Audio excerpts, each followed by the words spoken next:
Here comes the money. Here we go. Money talk.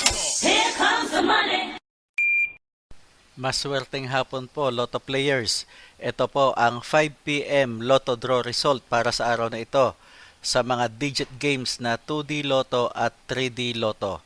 Sa mga bago pa lang po sa ating YouTube channel, pakiclick lang po ang subscribe para lagi kayong updated sa resulta ng PCSO Lotto draws at STL draws araw-araw. Marami pong salamat.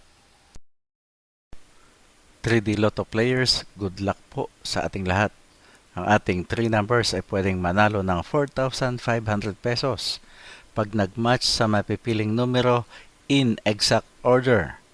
At sa mga nag-Grambolito system play naman, pwede kayong manalo ng 750 pesos o di kaya ay 1,500 pesos. Ito na po ang winning numbers natin para sa 3D Lotto. Let's now play 2D Lotto. Pwede kayong manalo ng 4,000 pesos pagka nag-match ang inyong dalawang numero sa ating mga winning numbers in exact order. At 2,000 pesos naman kung sakaling nag-Grambolito system play. Good luck po sa ating lahat. At ito na ang 2D Lotto winning numbers.